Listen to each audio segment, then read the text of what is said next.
Hey guys, welcome to the channel. I'm Mike. Today we're going to be doing a Motobilt tire carrier install on our Jeep.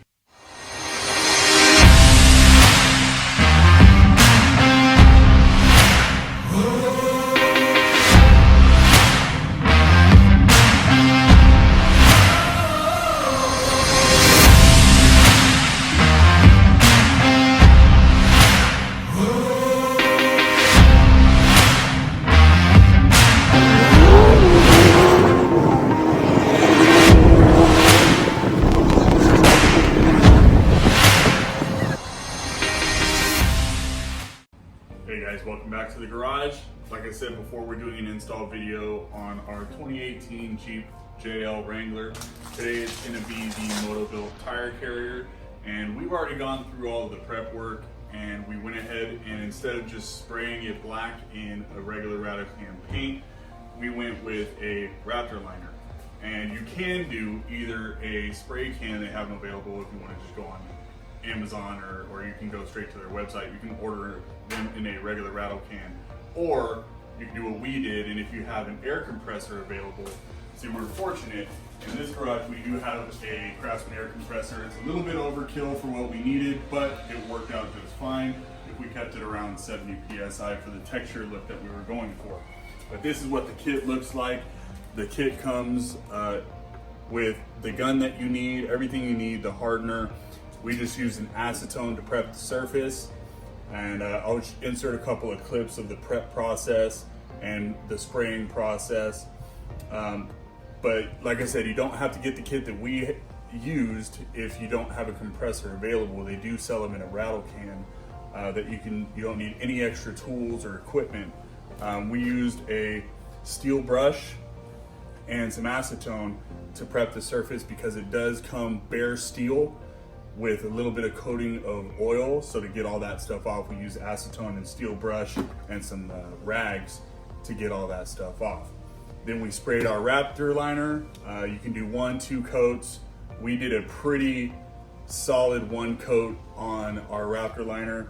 And then for the Rust-Oleum flat enamel is what we used for these parts over here, because these shims are gonna sit flush in the Jeep. These are actually the door shims, and these are going to sit and cover up the bare steel on the outside of the tailgate. Additionally, we also got a satin blue enamel. This is a sapphire blue because blue is our accent color on our Jeep, and we just wanted to make it a little bit different. So we went ahead and sprayed the Motobilt emblem on the tailgate reinforcement, and right here, if you look on the license plate relocation bracket, we also did the M here. Okay, so we're just gonna take the masking off. We used some plastic from our painting process to actually mask this off with some blue painter's tape, and we haven't seen how it turned out yet, so we're gonna find out together.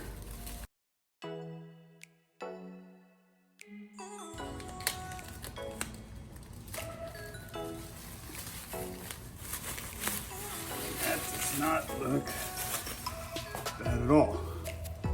That's really good.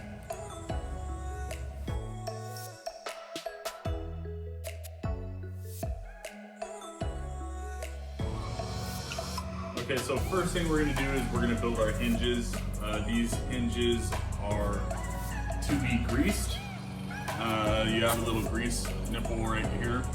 We don't have a grease gun, so we're gonna have to figure that out later.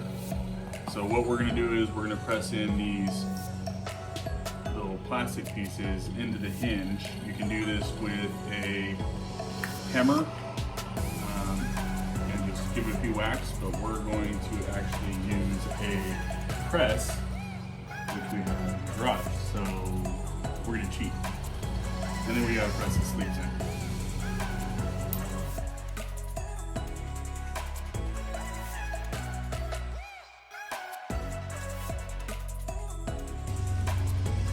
Okay, the next thing you need to do is you need to insert these little metal sleeves after you've inserted your plastic I guess this is plastic, into the hinges. So some just push right in like that. No big deal. I've heard that you have to use a press or a hammer to get something. Tolerances could be a little tight. Okay, so some of you may be wondering why we're putting a Motobilt tire carrier that supports a 40-inch tire when we only run 35s. That's why.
So progress report, took the tire off, standoff for the tire. These little connections here are T25s. You have to take those out in order to take the back portion off so you can unplug the tail light, which is this little guy here. And this back part is gonna be away from me, and what I did was I just took my handy dandy multi-tool and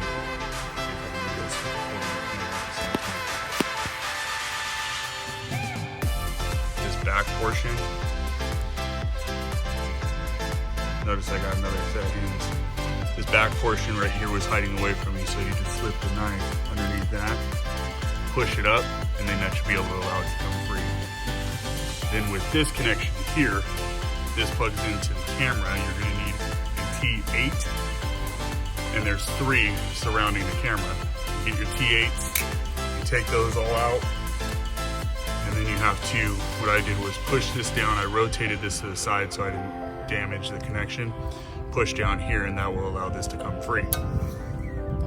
So here's your T8s, little tiny guys. As you see, there are 3 points that they're attached to this guy. Back those out, and then you'll be able to unplug the camera, feed your wiring back through, and then you got what out of there. So the other things you're gonna need is, what did we say this was? A 13 millimeter, and that is 4 on top and 4 on bottom to take your stand off for your tire carrier. And then you're gonna have 4 on top and 4 on bottom to remove the Motobilt tire relocation bracket. On to the next.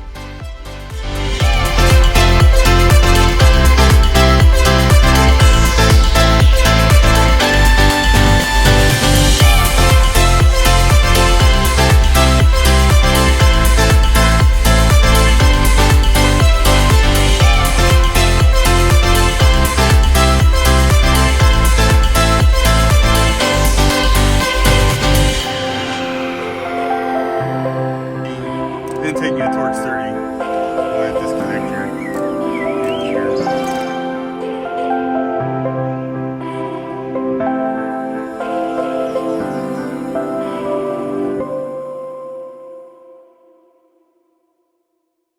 Getting off the tailgate, remove the interior panel just by removing all the, well, you don't need to remove the clips. I didn't even use a trim panel removal tool. All I did was grab this, pull it, give it a little tug, and then just work your way around to each of the clips to break it free. And didn't break any clips, they were pretty well built. So Don't have to worry about this. This one did come off, but I was able to just take it out and put it back on. I want to unplug each of these electrical connections. They're all different, so you don't have to worry about getting them mixed up or labeling them or anything like that. Just unplug them. There's little retainer clips, I believe, in each one. Back out this red retention clip right here. Push that up, and then you push down on this black piece right there. You push down on that, and then you can grasp the other side back here. A little further back, and that'll become undone. With this section here, push down on this piece right here, and then with your grip back here, that'll come undone. This final piece here, the pressure plate right there, push on that, and then pull on this side down here by the gray, and then that'll come undone. Take your handy dandy trim panel removal tool, plastic, I have a metal one here, and you have multiple of these little Christmas trees plugged in to the tailgate. You just go through one by one, take them out, set that aside.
Alright, so I've already started breaking these clips off, but it's going to take some force to do. You're going to have to get your fingers back behind this. But there's clips down here as well. Just watch your fingers, get underneath it, and give it a good pull. Like I said, I already got most of this stuff broken free.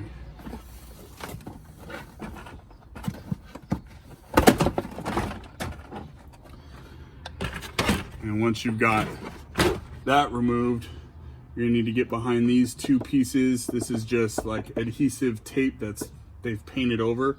If you can keep them intact, if you feel like trying to keep them and reuse them, otherwise you can just poke a hole right through them to get to the bolts that are here in order to remove the hinges. All right, just to make this easier, I'm taking these little clips out of the way, and we're gonna try to heat these up so that we can reuse them to cover up this hole after we're done with the install. That way it prevents any sort of dust or anything from getting in there. All right, so what we found that we wanted to do was took a heat gun, kept it about 6 inches away for like 15-20 seconds, and went in with a knife and just kind of started it around the edge like so, and then just slowly peeled it all the way off to expose these 3 bolts on the top and these 3 bolts on the bottom to remove these hinges.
these three shims all need to be placed on the lower hinge, which we've already placed the hinges on. And what I'm doing now is putting duct tape on them because it'll make it easier to place them together and not drop one into the body of the Jeep. So what we're going to do is duct tape these together and then duct tape them to the hinge. That way we can make it easier to line it up, and you'll see that in a minute.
Guys, what Corey's doing right now is he is going to be removing this little inner fender trim lining that's getting in the way of us accessing the bolts for the bumper, which we're going to be taking off.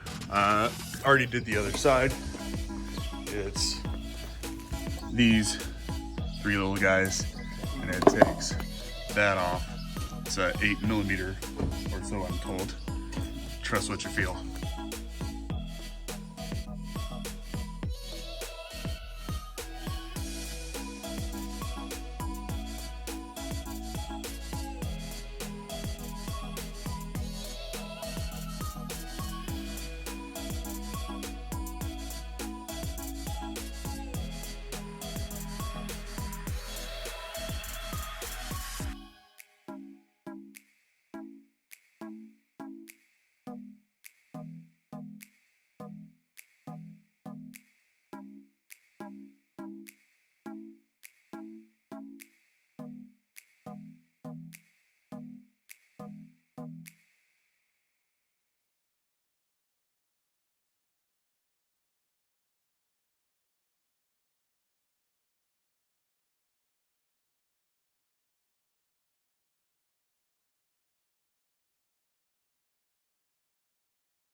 All right, step one of the project, the Motobilt rear bumper, is completely installed.